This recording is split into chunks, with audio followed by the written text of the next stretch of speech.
मध्य प्रदेश में उपचुनाव को लेकर भले ही सियासी सरगर्मी तेज हो, लेकिन उपचुनाव कब होंगे इसका फैसला अभी तक नहीं हो पाया है। चुनाव आयोग ने बिहार के विधानसभा चुनावों की तारीखों का ऐलान कर दिया है।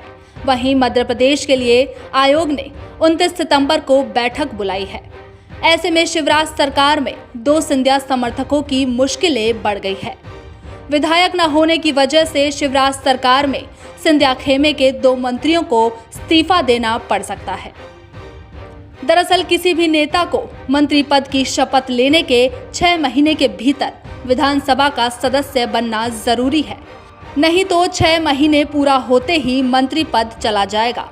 लेकिन कोरोना काल में अब तक उपचुनाव नहीं हो पाए हैं।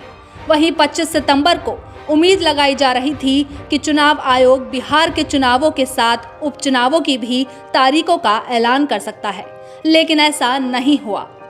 आपको बता दें कि विधायक पद से इस्तीफा देकर ज्योतिरादित्य सिंधिया के साथ बीजेपी ज्वाइन करने के बाद सबसे पहले 21 अप्रैल को सिंधिया खेमे के 2 मंत्री तुलसी सिलावट और गोविंद सिंह राजपूत ने मंत्री पद की शपथ ली थी। ऐसे में 21 अक्टूबर तक विधानसभा के लिए निर्वाचन न होने पर दोनों नेताओं को अपने मंत्री पद से इस्तीफा देना पड़ सकता है। कोई व्यक्ति लोकसभा और विधानसभा का चुनाव जीते बिना मंत्री बन जाता है तो वो 6 महीने तक ही पद पर रह सकता है। उसे इन 6 महीने में चुनाव जीतकर सदन का सदस्य बनना जरूरी है। यदि उसे सदन का सदस्य बने बिना दोबारा मंत्री बनाना हो तो पहले इस्तीफा देना होगा। लेकिन मुसीबत ये है कि गोविंद राजपूत और तुलसी सिलावट को अगर दोबारा मंत्री की शपथ दिलाई जाएगी तो ये आचार संहिता का उल्लंघन होगा, क्योंकि ये लोग उस समय प्रत्याशी के रूप में चुनाव लड़ रहे होंगे और इसीलिए अब ये तय है कि दोनों को इस्तीफा देना ही होगा। और अगर मंत्री दोबारा बनते हैं तो उसके लिए विधायक का चुनाव जीतना जरूरी भी होगा।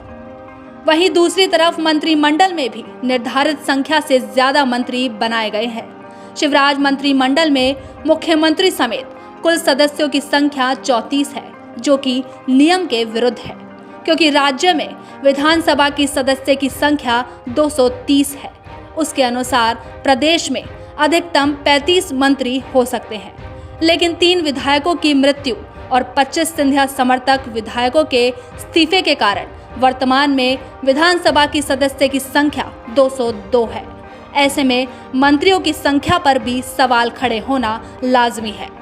बहरहाल मध्य प्रदेश में 21 अक्टूबर तक सिंधिया खेमे के 2 मंत्री विधानसभा के लिए निर्वाचित नहीं हो पाते हैं तो दोनों नेताओं तुलसी सिलावट और गोविंद सिंह राजपूत को अपने मंत्री पद से इस्तीफा देना पड़ सकता है। Bureau report, the fact India.